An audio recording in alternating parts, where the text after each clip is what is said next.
Hey guys, I'm here with my good friend Steven Zapman Zappis, the ADC for Pittsburgh Knights, and world champion as well. Here to talk about Phase 2, Phase 1, and his career as a whole. And I think we should probably start with Phase 2, which I think has been fairly similar to Phase 1, where you guys have been sort of winning versus the bottom teams and maybe losing versus the top teams. And to be honest, this really doesn't even seem that different from the SK season last year. Are you guys still just sort of like in that mindset of let's get to the big dance and we'll make some noise?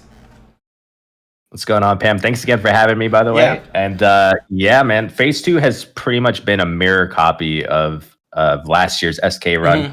Mm-hmm. We have this problem with consistency. We have this problem playing against the top teams where like we may not be as aggressive, or we overcomplicate things, or we just do dumb stuff, or we forget stuff. And then against the bottom teams, we're so I don't know, carefree in a way. We just know we're gonna win because we have the game plan all fleshed out, and like nothing really goes wrong. But against the top teams, there's always like one little thing that goes wrong, and it snowballs for us there. And that's pretty much how it was when we were on SK. That's how it is right now.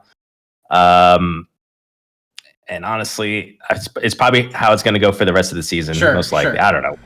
We'll see. Are you guys like comfortable with that? Because I'm sure losing is not great a feeling as a team, and like obviously winning makes you feel better. But like I think you guys as a team have maybe dealt with this sort of like roller coaster type season. Is this something that you guys are a little more comfortable with now, having like gone through it once, even in Phase 1 and last year? Yeah, for sure. I think we have maybe a mental advantage when it comes to those kind of things, because we've had rough seasons and we've seen the results. We know our potential. We're the defending world champs. We went through I think 2 years in a row at Worlds. We went through placements, right? And then we made it to semis one year, and then we won it the next year. So we're very comfortable being where we are. It's never fun losing. Like some of us will get upset. I'll get upset. But at the end of the day, it's that heat of the moment, and then it's like over, you know? And then after that, we're like, okay, same shit, different day in terms of losing or why we lost. And then we're like, oh, we got to improve it in scrims, and then, focus up in scrims, guys. And then game day comes around, same shit, different day. You know what I mean? I know. But yeah, we're comfortable with it. And, we're going to keep trying to work to get better. We do want to win during the regular season. We're not letting it affect us where it's, something that hurts the team. Right. We obviously are like, okay, we got to work on X, Y, and Z, keep practicing and all that kind of stuff. And, if it clicks, it clicks. If it doesn't click, we know that we can turn it up for playoffs as well. So we're in a comfortable spot. Do you think that this comfortability maybe helps, especially because there's a long phase, this split, where there's a potential for maybe things to go from like high peaks to like really deep valleys in the same phase? Do you think, having dealt with something like that is beneficial in a longer phase? It is when in terms of keeping the team together, not hating each other, not resenting each other, being comfortable with each other throughout the whole year. That's one thing that our team has dealt with. I've teamed with a lot of these guys, except for QO, for many years. And we know each other. We know our quirks. We know like what pisses each other off. We know, if this guy's mad today, he's not going to be mad tomorrow, or like, nothing's personal. So like, it really helps us stay close together as a team. And like I said before, not be resentful, all that kind of stuff. So yeah, we're pretty much comfortable. That's good. I mentioned the long phase because I've basically been asking every pro who comes on the show about, burnout and things like that. Those things that are associated with having basically an extra set of games in this phase. Is that something that you guys as a team have been dealing with? And if so, how have you guys been dealing with burnout? Yeah, I think every team goes through burnout. The best way to combat that, I would say, is, monitor how much you scrim. The scrim has to be productive. Something our team believes in is quality over the quantity. Like, it's cool if you scrim 10 hours a day, but if 9 out of those 10 hours, you guys are just going through the motions, you're not really learning anything. What's the point? You might as well have not scrim. So what we try to do is we do double blocks when we feel like we need it. And the most important thing that we look out for, our coach looks out for, is that we're all in it mentally. And so we get a solid 3 hours of learning and, figuring out new stuff. And if we're doing really bad or we have big games coming up, we'll do double blocks and things like that. But the most important thing to us is everyone being there mentally and giving it their all, so we're actually using the time productively. Sure. I especially remember like Bara's answer to this, and he said that burnout is kind of a big concern for him, especially because he's a streamer also. And I know that you're a really big streamer as well. Yeah. Basically stream every day. So is that something that you're thinking about, maybe taking some streams off and things like that, just to not get bored of Smite, so to speak, you know? Yeah, no, that's a great thing you bring up, and that's something I dealt with early on in my career. I never really streamed consistently, month after month, week after week. I always streamed for like a month straight, then I'm like, oh my god, I just hate Smite. I'm scrimming all the time, blah blah blah. I'm done with streaming for like a month, and that really hurt my growth as a streamer or a content creator because I kept taking months off or like 2 months at a time, and you kind of just lose all the momentum you had, you know. And it wasn't really only until this year that I started being consistent, month after month after month. And I think I've been able to, I guess it's called compartmentalize. Yeah. Like I have my streaming here, my scrims here, my family time here, and I kind of don't let them interact with each other, interfere with each other, even though there is overlap. Sometimes I might stream on having a rough day or I had a bad day at scrims. And it's obvious like I'm in a bad mood or anything like that. But I don't know. I think over the years I dealt with that kind of burnout, and I've matured in a way where I can, for the most part, compartmentalize or separate, the different jobs, because streaming and playing Smite professionally, they're two different things. You know what I mean? And so, yeah, I tried my best to separate them. I tried my best to have a certain perspective on things and, treat each accordingly with the right attitude. Sure. Well, and I got to imagine that winning Worlds probably makes that mentality a little bit easier. Yeah, I think that's one of the reasons why I have this attitude now. You know what I mean? Like before Worlds, I was on and off in streaming, and after Worlds, every day, like no problem. No problem, yeah. I gotta say, like it was such a monkey on my back, or I don't know what the saying is. Like I think that's the saying. Yeah, and I played Smite for so long. I went through so much shit as like a young adult. Trying to get to Smite, and I really wanted to win Worlds, and I always thought I was good enough to win Worlds, and I was always just coming up short, or one reason or another not making it, and it was always it always casted a shadow on me. Even like during my streams or even in life in general, it's just always like something that was just what if I never win? Right? I'm getting older. Like this was my dream, and what if I never win? And then to finally win with that current team where it was kind of a bunch of no names in a sense, where it's like Neil was on the 0-30 like ALG team, right? Paul came out of the minor league, right? Sam came out of the minor league. Ronnie never really got a lot of respect. Yeah, I agree. And he still doesn't get a lot of respect either, in my opinion. He's a really good player. And me, I've always come up short, and then just to win it the way we won it with that group of guys was really something special. We made it through placements. We beat the 3 favorite teams going in, and it was just, it was an incredible story, and that I couldn't have asked for a better win. Yeah. And that really kind of just lifted the shadow off of me, lifted all the doubt or, quarter life crisis kind of stuff that was going on in my head. Yeah.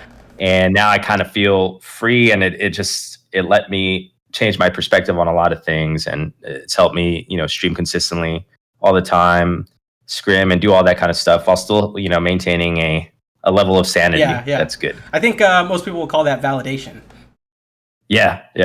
For sure. I think we sort of got off topic a little bit about Worlds, but let's move back to phase 2 a little bit. I was talking to Bobby last week, and I was asking him a lot about the Ymir pick in duo lane, and he says that Ymir is basically there for pressure. Is that something that you guys are prioritizing in duo lane, like getting pressure picks in order to maybe like snowball the lane? I know there's a strat that you guys did this weekend in the SPL where Neil like blinked to their alpha to try and steal it, and then you like solo the wave to hit 2. Is that all in terms of like getting more pressure in the lane? Yeah, right now the duo lane meta is pressure. And some teams in scrims maybe run Ymir more than others. And it's just kind of like usually, like I would say 8 times out of 10 Ymir is pretty bad. But you don't want to risk it sometimes, or maybe you're not afraid of other picks from certain teams. So, you end up banning Ymir or just so you don't have to deal with it. But yeah, that's pretty much kind of the dual lane meta is pressure. Ymir gets pressure, but he's not really good later on. And as far as the whole strat of blinking into the Alpha Harpy, that's kind of just a Rama exclusive. Oh, okay. Because Rama, or Izanami, but no one plays Izanami. Right. So basically what happens is the Rama is able to push the whole wave quickly. Yeah. It gets level 2, and then if the support delays them enough at the Alpha Harpy, you can kind of like box them in and make them lose a lot of the minions in the wave. So pretty much dual lane is all about pressure. That's why Rama's a top pick. That's why you see a lot of these Kuzembos and stuff like that. They can fight in the lane. They can get pressure just by standing there because you have to be afraid of the pluck. Same thing with Soba. You got to be afraid of the pluck. And they translate really well later on into the game as well. Sure.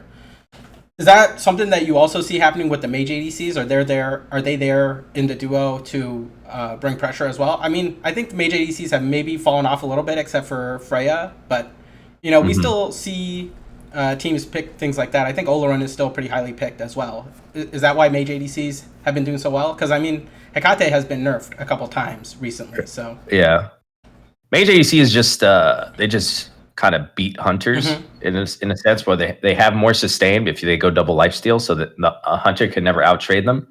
And they have just kind of good base stats. All they really need are levels. For example, Freya, her main way to scale her damage is attack speed because her 2-1 already have good base stats. They don't really scale that high with magic power. So the best way to scale them is attack speed. And then that goes into the ring builds, and now that she doesn't have to go Bancrofts per se, she could go Hecate. It's like such a double whammy of power spike, you know what I mean? Because the attack speed really scales her damage because she gets more 2-1s off. And that's why she gets picked in the dual lane. Even though she's not a strong laner early, no one can touch her as soon as she gets her first ring, like Hecate or Hasten. Right. So you see the Freya pick a lot against Rama. It's because Rama can't lane against the Freya, right? What happens is the Rama has a short dash. So Freya just whoops, goes into melee range, and no matter where the Rama goes, the Freya can still hit the auto. And you see the Freyas go Hasten ring first, so they can follow the Rama. They'll always outtrade them. And that's why you've been seeing the Freya into Ramas. And as far as Oleron, he has, insane kind of utility with his ult and his 3, which gives prots and gives heals. So they're just overall stronger than an ADC in terms of like their scaling and their kind of in lane fight. Sure. And that's pretty much why they get picked. Well, and especially with Oleron, I imagine the team fight is probably a little bit more impactful than traditional ADCs, so to speak. Yeah. Oleron was getting picked before Hecate was even buffed, right? Like last year, he was getting picked a little bit. It's because his utility was so amazing. One of the best team fight ults in the game. Yeah. So now that we're talking about Phase 2, and we're sort of basically in the middle of it right now, I would say, what were maybe some of your favorite changes that happened in this mid-season patch? Because I know a lot of people, at least when the first mid-season patch came out, people were really happy. There were a lot of changes. It was going to be something fresh. So right now that we've sort of let things settle, what are some of your favorite things that have changed, either in the map or items or gods or whatever? I would say at first I was skeptical of the pen change, but it actually has opened up a lot more builds, a lot more build paths that are actually fun. One thing that I find fun as an ADC is, attack speed, having, fast attack speed and everything like that. And the chin size build and then going into all the pen items that have attack speed is actually a really fun build path because you feel powerful. And as soon as you get your third item, every item after that just, is a great power spike and you feel strong and you're autoing really fast. And it's just like a fun play style to play. So I really do like the item changes. I like that a lot of the attack speed items are getting picked up more. As I said, it's a more fun play style. You can go crit. I do wish there was a little bit more pen options for crit. Right now, only 2 items have crit, and one is kind of a gimmicky one with the Wind Demon. You have to crit first before you get the pen. So I don't like that too much. But yeah, no, the hunters I think are in a really good spot right now. One of the major reasons why is because they nerfed Nemean, or they changed Nemean. So there's no like kind of cheap way to you could just stand there and outbox a hunter as a warrior. And, they did nerf Thorns a little bit, which I was happy about. And also they took away all the flat pen off hybrid, which was the biggest, I think, annoyance for ADCs. When it was the Blackthorn Void Shield meta, I think it was season 5 or early season 6, it was impossible to deal with that because they had 1 million health, ton of power, infinite mana with Blackthorn, and then they had that 20 flat pen from Void Shield, which was just insane. You know what I mean? A third item, and it was also, but that build was cheap, so that was really unfun to play against. But now, I think a lot of things are a lot more balanced. And even if a warrior can beat you up with Sledge, it doesn't feel oppressive. You know what I mean? It doesn't feel like I can't deal with it. There's no counterplay, because he doesn't do a million damage. He might still outtrade you at that certain power spike, but it doesn't feel like it's overwhelming. So I really like where the balance is right now compared to, or in relative to ADCs versus tanks. I still don't like reflect damage, which is like, common knowledge. But overall, I like where the game's at in general. Sure. Now that you mentioned warriors, I remember when I was talking with our analysts and even with Bobby and Nika, we've seen basically warriors in the solo lane, or even just solo laners in general, be a little more carry focused this season. Is that partly because of these item changes, you think? And is that something that is affecting maybe your playstyle in the duo lane as well? Yeah, it's mostly because of the items. Their best items are hybrid items. Like they have to get Sledge because Sledge is insane, right? So Sledge synergizes with more HP, and they get Gaia as well. So their playstyle kind of differs, where they don't build as many prots. They build kind of HP and power, and they try to do and also the picks, right? Like Wukongs and Amas and Cthulhu's, right? Those gods are very hard to kill on their own, right? Even without prots, they're mobile. Wukong has a get out of jail free card. Cthulhu's ult gives him mitigation and, a million HP. So that's why the meta has shifted for them, where, prots don't really do anything for them right now. So what they did is they pick these shifty gods that are kind of hard to kill because of their mobility or whatever other reason, their utility. They do a bunch of damage and then they like get out. You know what I mean? That's kind of the play style. As far as ADCs, that it did change the meta, where now the chin size build is more popular because they're building health now. Exactly. When they get that third item Gaia or that third item Sledge, that third item Rage that you would get doesn't do anything, right? You don't get that much value from it. So third item chin size, boom, you see the immediate effect and the immediate power spike you get against that kind of meta build that the Warriors are going. So that's kind of the whole dynamic there. Okay. What are maybe some underrated things that you think people are sleeping on right now in Phase 2? I mean, and you don't have to give anything away, but like, is there something that's you think people are maybe neglecting? Sure. I think one of the most important things that the viewers don't notice is farming. Farming is so important in Smite. And like a lot of times you see a game where, one team has 6 kills, the other team has 1 kill, but the team with 1 kill has more farm overall. And that is something that is very important. Smite has a kind of a fine balance of, over rotating for like kills or something like that, and another team farming efficiently. There's like a balance there where like, you can't go so hard on one, without falling behind on the other. So that's something I think the viewers should pay a little bit more attention to, who's getting the most neutral camps, who's kind of over rotating and splitting it efficiently, and those kind of numbers add up. Who's getting the shrine, efficient, those kind of things, they really add up when you see that 1K gold lead and you're like, how the hell did they get that 1K gold lead? Try to pay attention a little bit to the neutral objectives and who's rotating to what and how people are splitting. That's actually, it's a really an interesting thing to look at when you understand it. Sure. I feel like I see that a lot with like Space Station Gaming, where they like give up kills early a lot, and then like it's like 10 minutes in and they're like up 3K gold and you're like, wait, what? It's they never waste time. If someone's going to their blue and they can't win the fight, they're already stealing your back harpies or something like that. So they know how to. That's why they always pick those kind of late games, because they trust their farm, they trust their process. So now that we're like halfway through Phase 2, what are maybe some things that you guys as a team are looking to improve on as we go into the second half of the phase? Is it just like communication things, or are there other things that you guys have found that need some work? Yeah, I think the biggest thing for us is kind of making a plan and then being able to adapt to the in-game situations. The other game against Ghost, we kept, I guess trying to like defend something that wasn't really there. We didn't really make adjustments where we played, the other side of the map or anything like that. So I think that's something that we struggle with against top teams, where we may make a early game plan, and then when it doesn't go well, we fail to adapt, and that's why it kind of just looks like it snowballs on us. You know what I mean? And that's definitely something we need to work on. Being comfortable with changing the plan, being comfortable with or trusting that if we do if we deviate from the plan, that it's still going to be good and we're not going to fall behind and things like that. That's something we need to definitely work on as the season progresses. Sure. You talked a little bit about adapting in the course of a game. What about in terms of like sets? Because I feel like sometimes your team has a propensity to maybe run it back a little bit.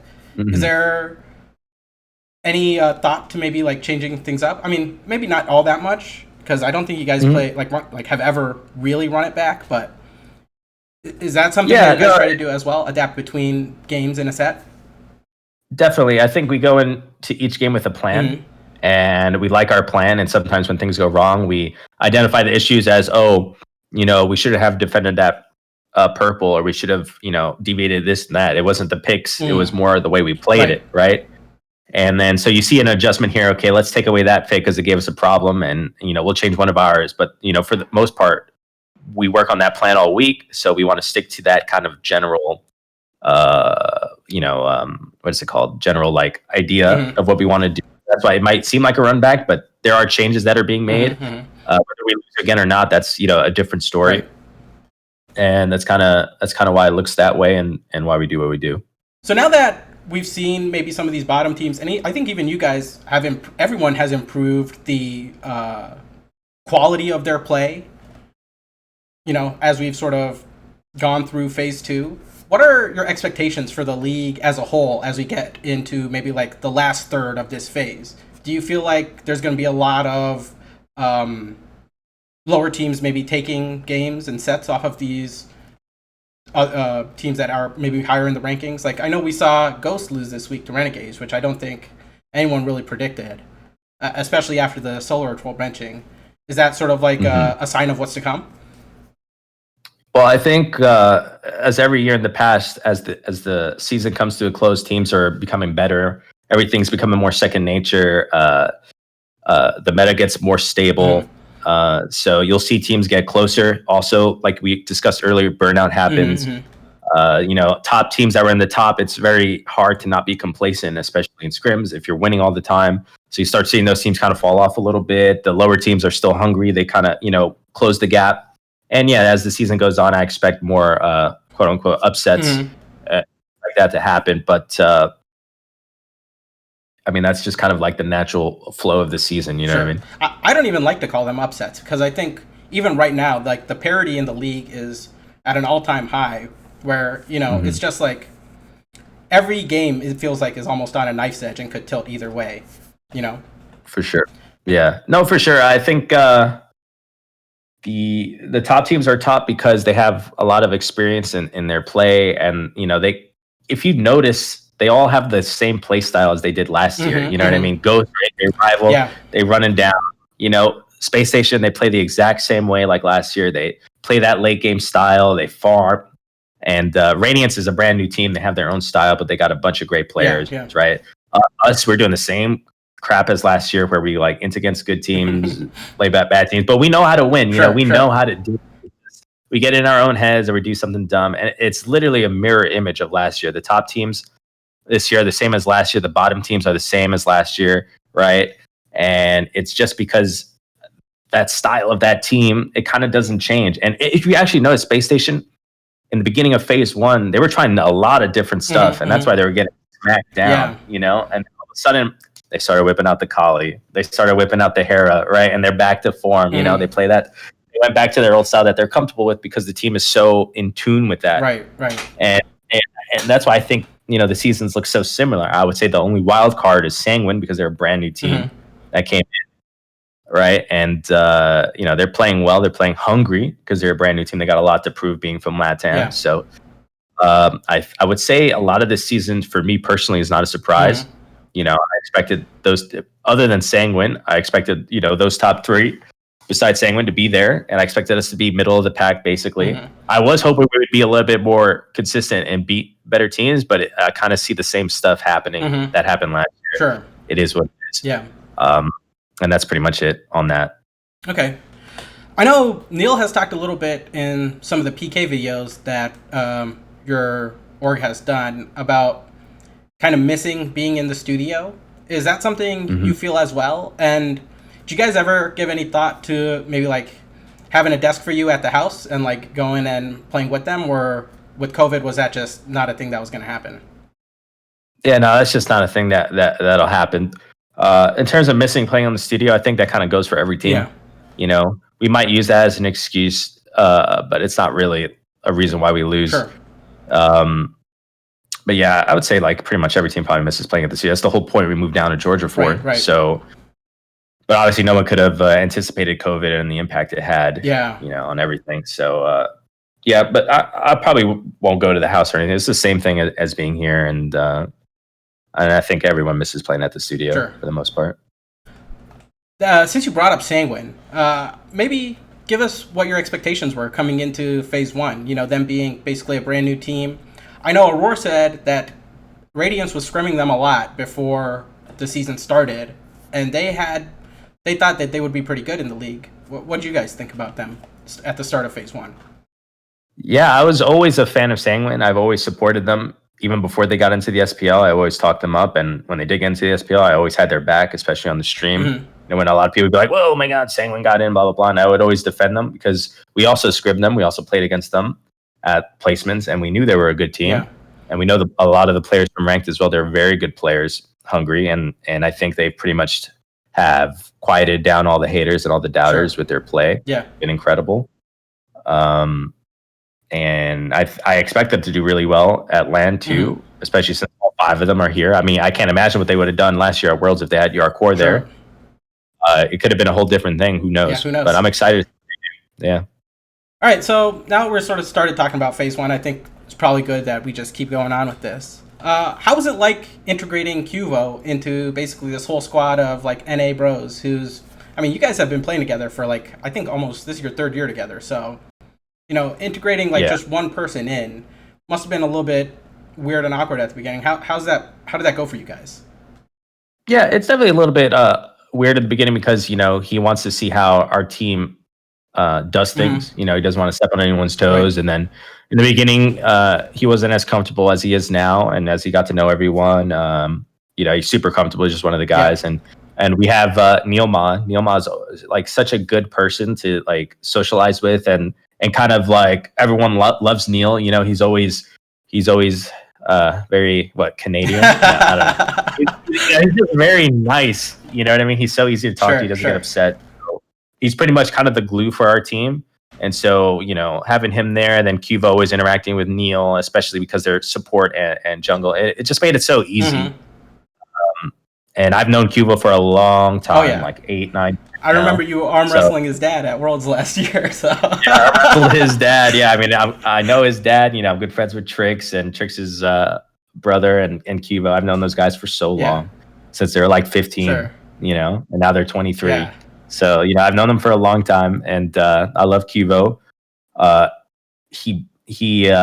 He's a very good player, very natural player, and he surprised me with how much he actually thinks about the game too. He thinks about it in a very like analytical way, very like min-maxing kind of way, and I thought that was really awesome, and love having him on the team. And I think we'll do great things coming through LAN, but like I said before, we're kind of doing the same dumb stuff that we always do, like we did last year in the games against top teams. So we'll see how it goes. Yeah.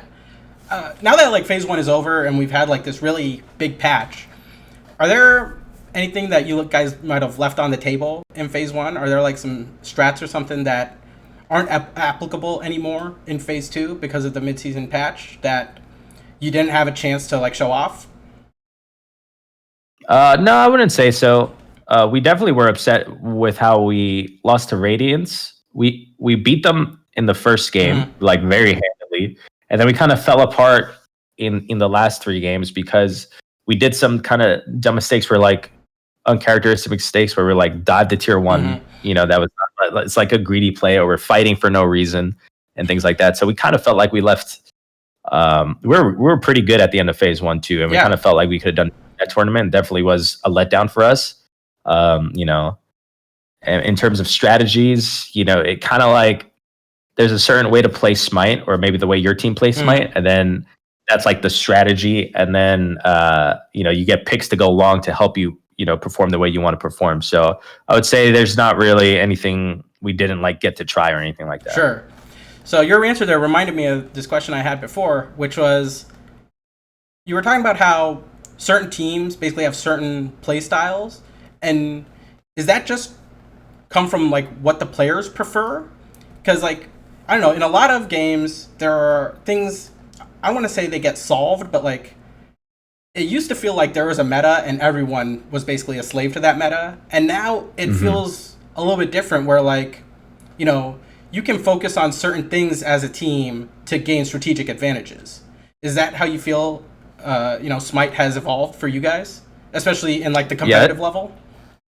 Yeah, that's a great point that you make. I would say in seasons past, there's big imbalances that kind of just dictated the meta. Okay. For example, season 4, Thorns and Kukulkan were extremely broken. Yep. Benji literally won worlds by himself with that pick and that kind of combination. Sure. Season 5 was very like just pressure and there's only 2 hunter picks in season 5. It was just Uller and AMC, in the long lane, and then everyone was just fighting in the, so there was just like these imbalances, especially on the map too, where like season 3, I think there was the little fire elemental. Yep. So there was more farm in the solo side than there was in the duo side. So everyone forgot about the duo side. It was 1v1 in duo lane, and everyone just fought in the solo side, and that's why there was the invade meta, the hogs, and all that kind of stuff, right? So I think every year there is this kind of imbalance that dictated the meta for all teams. If you didn't do this, if you didn't play solo side season 3, you lost. If you didn't play pressure solo lane in season 4, you lost, right? In season 5, if you didn't do the 3-man invade on purple, you had a disadvantage.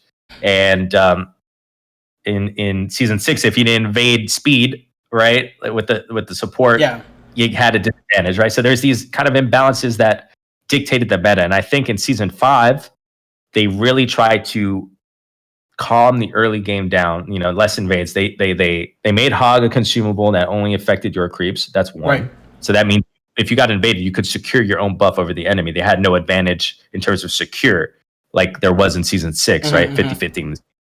And then they also added Invader's Curse. So, and they also made you kind of have to dual lane because of the Spirit Minion and the purple buff. And obviously you can invade. So where's the support going to go in the dual lane? So I think in season 7, it's allowed teams to really play their own style because the early game is kind of quaint. You know what I mean? It's like very like, okay, relax. And then you got 3 minutes in and now you can, play the way you want to play. Doesn't mean there's still not aggression or anything like that, but it just, because it's less snowballing in the first 2 minutes of the game, like it hasn't been in every other season for the most part. People can play more their style and kind of do different things. And you see a whole crap ton of picks being picked, everything like that. And that actually makes Smite a lot of fun right now. And I think the builds are, for the most part, pretty balanced all across the board. Sure. So I think Smite is probably at its most balanced state in, the 8 years that it's been out. So it's been a lot of fun. I think the play styles for teams is more distinct because of that. And a lot more kind of fun strategies and fun picks. Great. Last question here about phase 1. What are maybe the things that you guys feel like you improved the most on after phase 1? Oh, I kind of think we went down after phase 1 a little bit. What did you, not like after phase 1, but like, what did you improve on throughout phase 1? Like, what is something that like, that changed, from the start of phase 1 to maybe now? Like, what are something that you feel like the team has improved the most on, even up to now? I would just say maybe Cubo getting more comfortable with us and our communication being a little bit better. Overall, though, I think we're kind of similar in phase 1, and nothing much after that, to be honest. Okay. All right. So next session here is we're going to talk a little bit about maybe your career. I mean, you're basically one of the longest standing SPL players, so it'd be a shame not to ask about things that have happened in your past. So I'll start out with this. A lot of supports that you've played with have gone on to win world championships, and I even think you had a propensity for maybe bringing up not amateurs, but like maybe unknowns in competitive. Do you see yourself as a mentor to some of these newer players that you bring into the league and things like that? And is that something that you look for when you're like constructing teams and things like that? Yeah, it's funny that you bring that up. Is my early days, Curse and Root, I was very hands on. I was very micromanaging type of person. Like I would pretty much tell everyone what to do. Like, okay, 2 minutes or like 30 seconds of buffs coming up. You X and XY rotate here and all that kind of stuff. I was very like hands on like that, and it was actually a detriment to my team where like to micromanage everything because no one really understood it for themselves Right. in a sense. So like they would get so used to me telling telling them what to do that when I didn't feel like doing it one day in scrims, we just get destroyed because they didn't really learn it themselves. Sure. So that was something that kind of filled me with a lot of game knowledge. And then I remember when I think when Aurora left, we picked up Polar Bear Mike, and we had an option to pick up Ionic or like some other experienced player. But I remember telling Lassus, I was like, listen, I just want someone that's just going to listen to me. You know what I mean? Not have any opinions on their own. And then Mike was a backup to Brochacho at the time at High Five. Yeah. And I remember, I'll never forget this, but there was this game in ranked where he played Ymir and he had like a really sick wall. And I was like, this guy's pretty sick. I just had that in the back of my head. And like months later, had the opportunity to pick him up. And I was like, let's get Mike. He's a sub for a team. Obviously, he's hungry.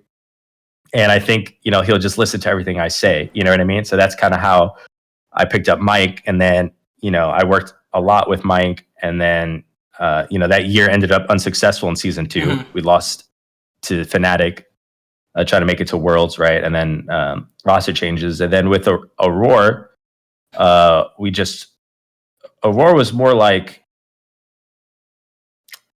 he was less impressionable as Mike was back then because he was more of an established player. And, we worked a lot together and he kind of basically knew everything. And, but yeah, that was kind of my thing with supports is like, I really liked people that would just listen and then I could work with, you know what I mean? Didn't really have an ego or anything like that. And those guys, they didn't have egos. Aurora was such a pleasure to work with because he was always open to, criticism and opinions, but he also was confident enough to know when he was right or like and things like that. So I definitely love both of them. And Neil's kind of the same way, where like Neil's confident, but he was also coming from that 0-30 ALG team. You know what I mean? So he's very open. He was very open to criticism, and they complimented me well. I wasn't always the nicest guy back in the day. Especially to my supports. But yeah, now I'm matured and all that kind of stuff. So, but yeah, I don't even know where this question is going to. I just kept talking about my supports, but I love them all, and they all like, have unique personalities, and they're all awesome guys. Are there like players other than supports that you feel like maybe you've helped shape or mold or like mentor in other ways? Yeah, I would say like the jungle role, especially. I worked closely with Sam a lot. If you talk to our team back in the day and like, who I always would get into it with, it was always with Sam. I'm like, Sam, what are you doing? Sam, you should be over here. Sam, do this and that. It was a lot of fun. And Sam, he was always a good sport about it, even though I know he secretly was like this mother effer, you know what I mean?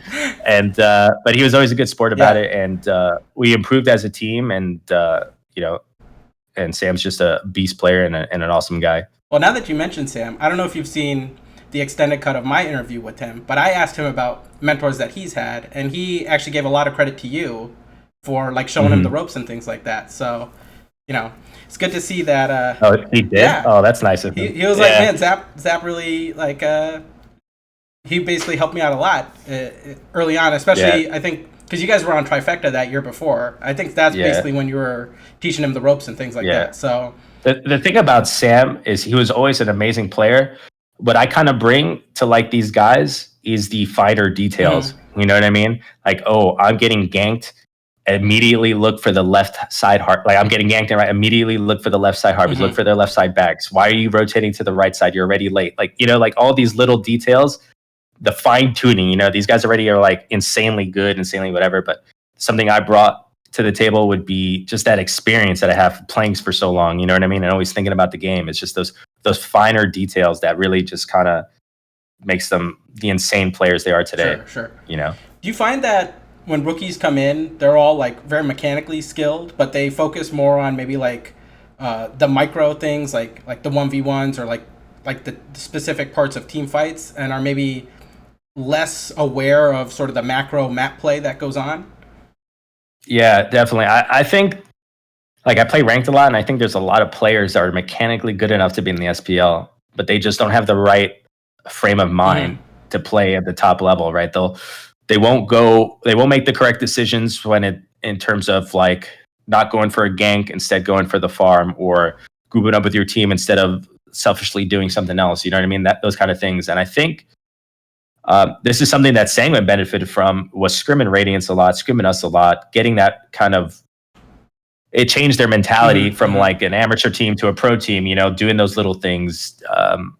And I think there's a lot of players that would benefit from veteran leadership. Like, for example, Awesome Jake and Barracuda is a great example. I'm sure Barra has had a great influence on him, whereas Jake was, you could see in the beginning of the year how wild he was and kind of like dumb stuff all the time. And then you can see how he's kind of honed in now. You see him making plays with Lasbury. You see him making nice rotations, coming back to purple to help out Barra when he's at a disadvantage, or invading when he's at an advantage, right? You see those.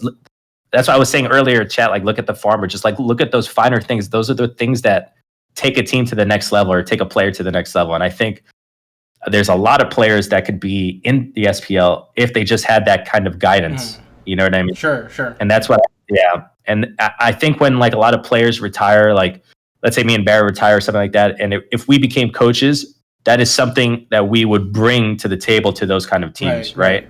Right now, there really hasn't been anyone that's retired that's been on that top and is now a coach. You know what I mean? There's not really anyone like that. There's kind of just like people that love the game. They're like, okay, I want to coach, and they do, you know, all the stuff that they do and whatever they bring to the team. But there isn't someone that's like played the game for 8 years and all of a sudden becomes a coach and can really take a fresh player that's mechanically amazing and give them the finer things to like bring their game to the next level. Sure. It's interesting that you say that. Like, I tend to agree that there aren't really a lot of what would you call like developmental coaches, so to speak. Because I feel like a lot of times, and this is not to knock any coaches, but coaches are like really focused on like picks and bans and like making sure that the comp is good for like team fights and things like that.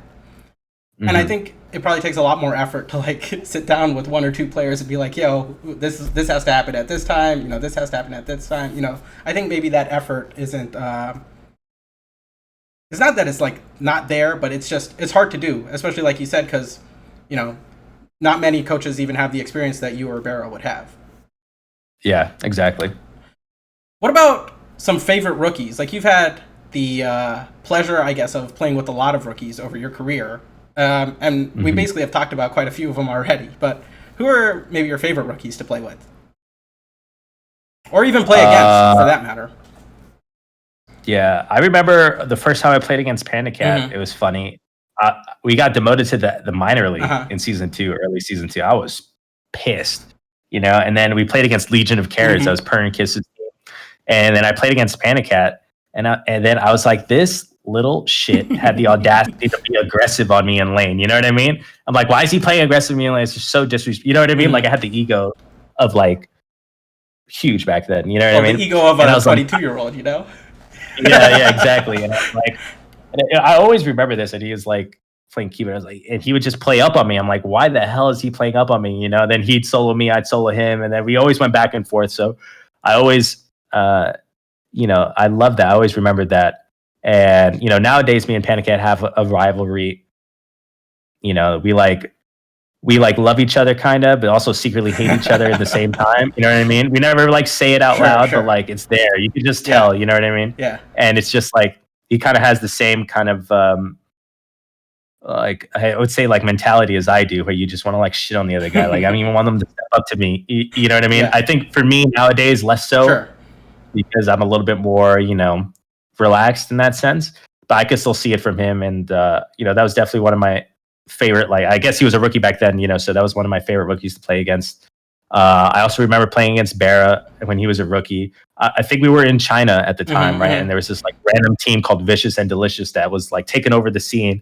And I'm like, these like, you know, like, who do they think it is? Because we're not in the thing, right? And I remember he picked Artemis, and I was like, mistake. I picked on her and kind of just like, gave it to him that week. And then after that, though, that was the only week that I really did that to him. And then after that, they became like insanely good, and we were losing to them after that. So, but that was still one of my fondest memories. Sure.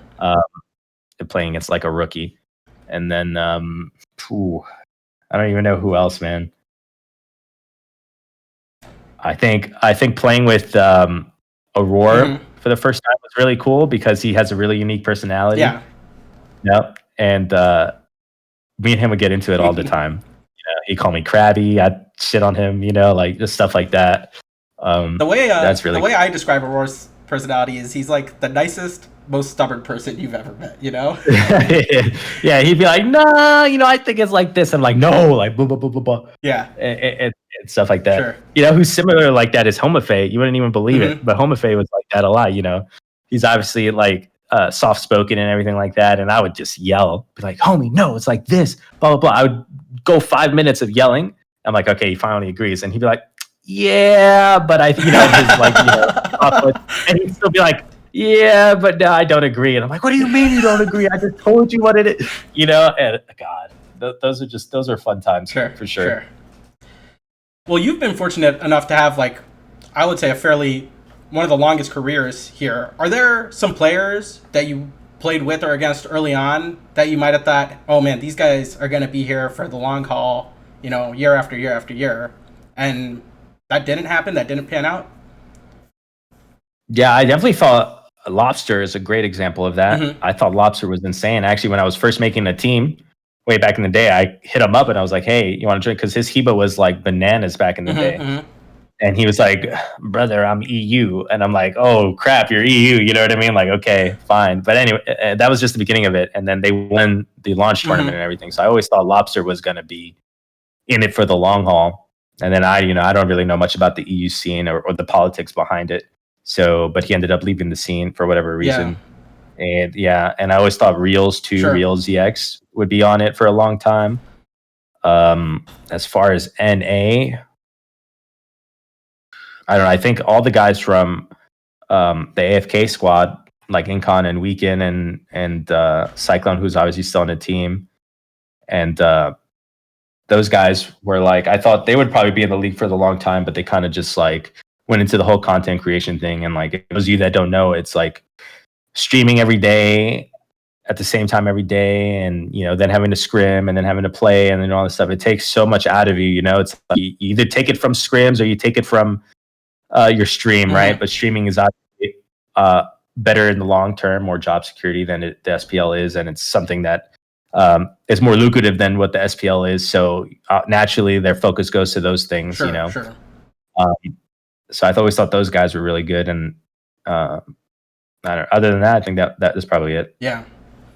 You mentioned maybe like getting older and retirement a little bit, and I have to mention there are quite a few players now that are sort of reaching maybe what we would consider retirement age for esports. Like you, Bera, Raffer are the first three that definitely come to mind.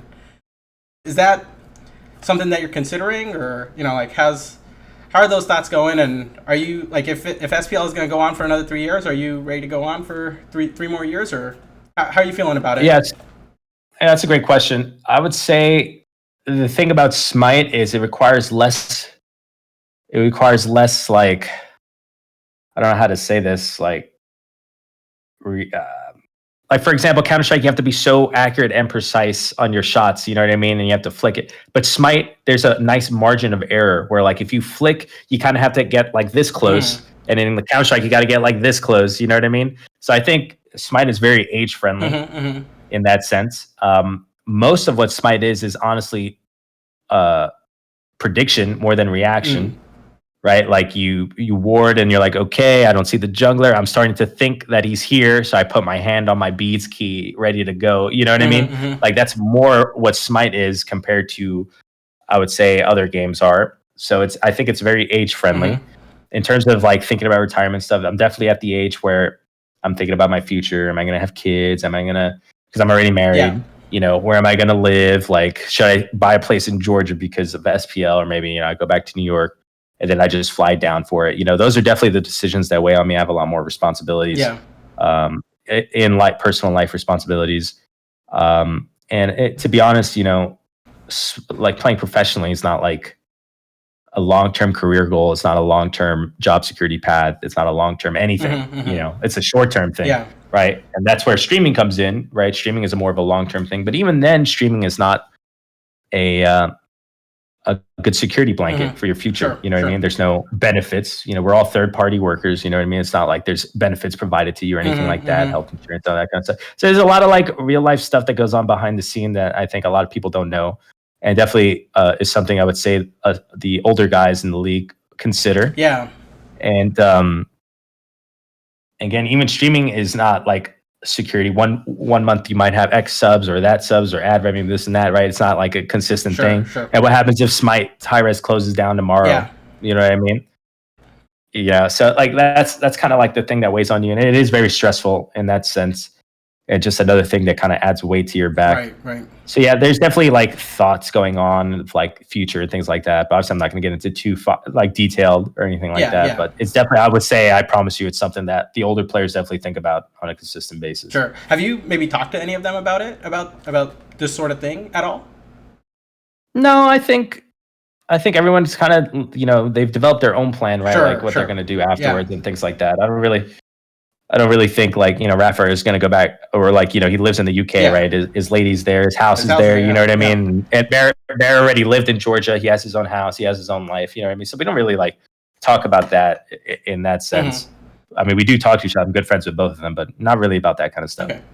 I think I have maybe just one more question here. And then we'll give you a little shout out time, maybe to talk about beef and things like that, But I asked Bera about this because we've had a couple discussions in the extended cuts of our show with analysts about the way that team construction works in Smite, especially compared to maybe other esports, and also compared to like traditional sports.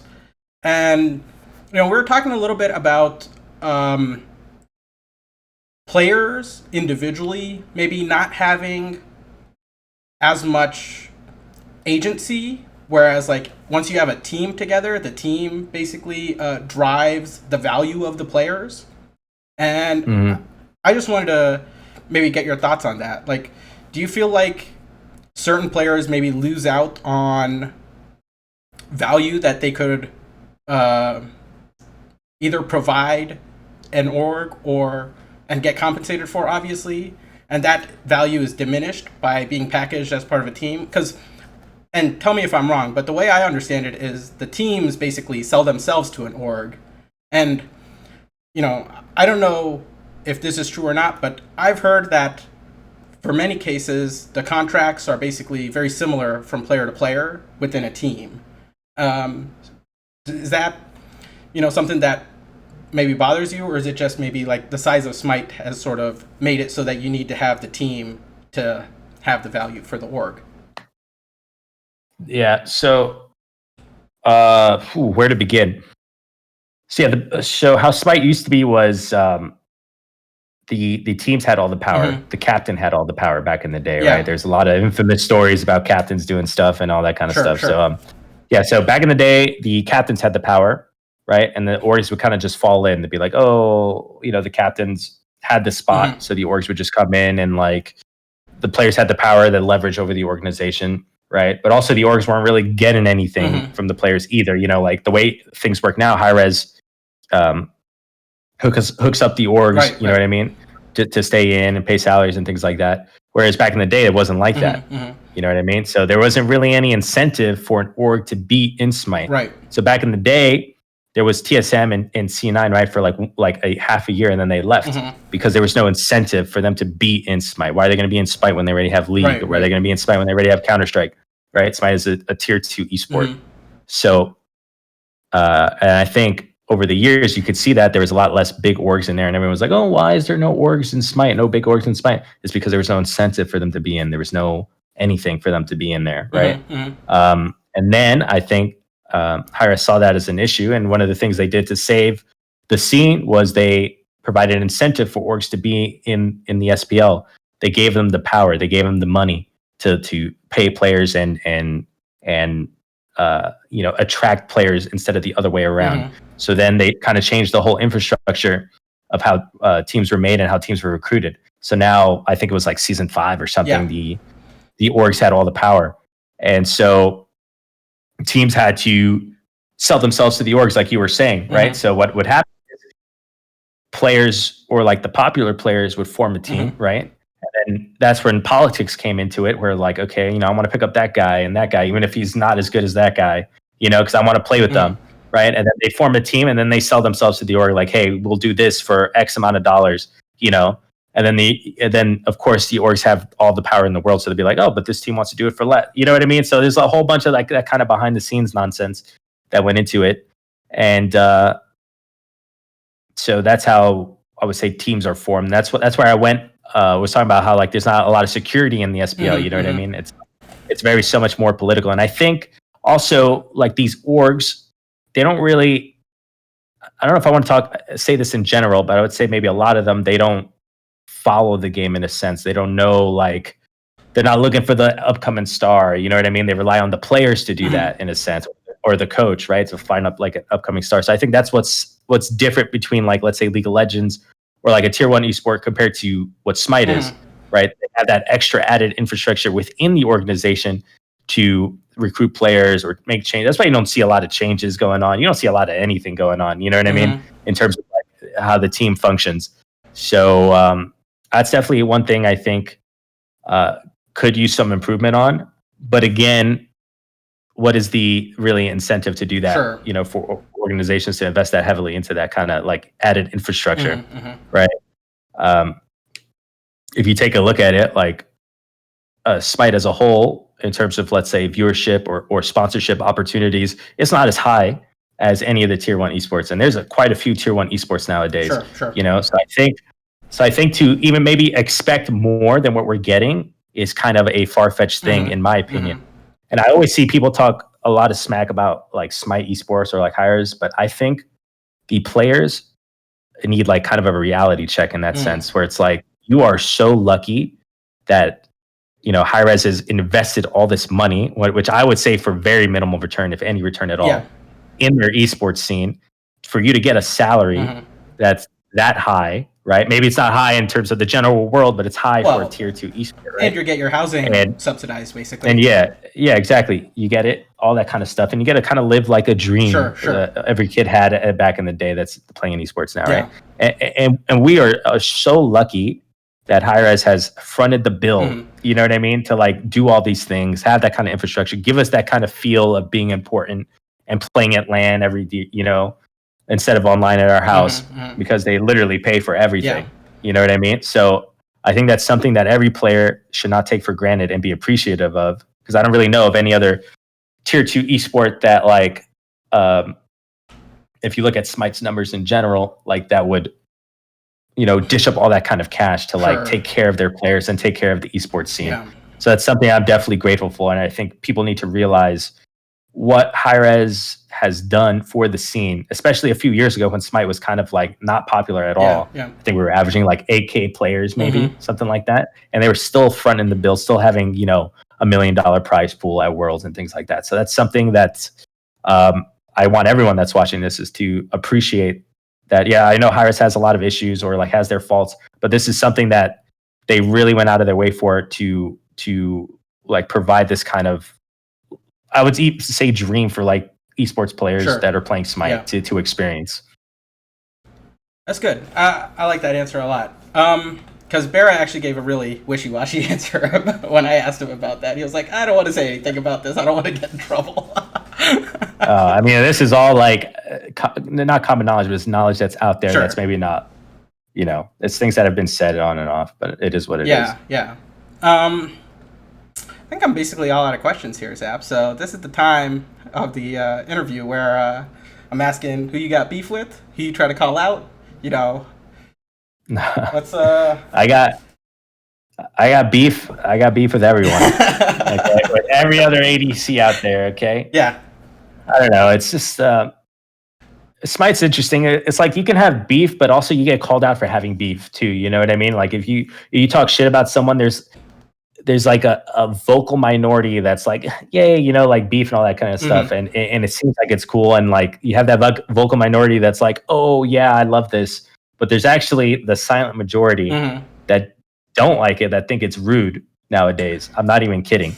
So that's why I think there's a lot of players, especially people that stream, that don't say these things out loud, because there is that kind of like, you notice it when you say it. You notice, you start getting that feedback, you start getting those DMs, you start getting like that kind of hate. And no one really wants to deal with that, right? It's very political, especially in the streaming world, especially in 2020. You know what I mean? So it's like very political nowadays. And I think everyone has slight beef with everyone, to be honest. Well, you know what I mean? I'm not trying to get shit on by like the Obey ADC, you know what I mean? Like there's beef with, there's always there's that competitive nature that everyone has, that of course, like no one wants to lose to the other guy, and they probably like think the other guy sucks or like anything like that. But it's kind of just the times we live in, and the people that are in the spotlight, that it's not easy to talk smack about each other. Sure. Well, I mean, that's the problem. I know that most of the players in the league are generally nice to each other and friendly with each other. So like, you know, when there's like beef, it's usually like a friendly beef, right? But you know, maybe there are other fans that, you know, I don't know, when you go to Worlds, all the players hang out and, you know, everyone's having a good time. So, you know, I don't think there's like bad blood or anything with beef in this league. Yeah, no, there's no bad blood. I mean, I've seen the same players for my whole 20s. You know what I mean? Like I've seen the players, I've known all these guys for so long. It's hard to like hate any of them. I don't, like, you know what I mean? Like, or like have a real beef with them. Like, can you fabricate it? Sure. But again, like I said, it doesn't actually get received well in the Smite community. It really doesn't. So that's why you don't really see a lot of it. And you'll see the vocal minority be like, no, we love that stuff, it makes it interesting. But I promise you, that is the minority in the community. All right. Well, maybe no beef, but if you want to give any shout outs to anyone. No, I do have beef with everyone, like I said. But like I said, what I mentioned before, you know, there is beef, but it's silent beef. Sure. All right, then. Well, here's the time for you, Zap. The floor is yours. Give your shout-outs to whoever you want. And I just want to give you a huge thanks for coming on. I really appreciate you coming, and it's been a great conversation. The floor is yours. For sure. Shout-outs to my team for dealing with my my divaness sometimes that I have. Shout-out to all the people watching and all the viewers that, you know, Smite actually gets a lot of love on Twitch and a lot of love on YouTube and other like social media platforms. So big shout out to you guys. Pretty much kind of keep the game alive. It's a game that's been going on for 9 years now. So honestly, I think it's very impressive for Smite to maintain what it's maintained. It's actually been growing a lot. It's like tripled its player base over the last year, and the numbers look good in terms of Twitch, YouTube, and things like that. And it helps content creators like me and everyone else out there make a living. So thank you guys so much for that. And last but not least, big shout out to you, Pam, we need more people like you to do things like this content that's third party, that's not, you know, funded by Hi-Rez or anything like that. It's like you taking the time out, your love for the game and your love for the scene to do these kind of things, which I think is awesome. And that's pretty much it, man. Thanks for having me. All right, man. I appreciate it a lot. Thanks for coming on. It was a great talk. No problem.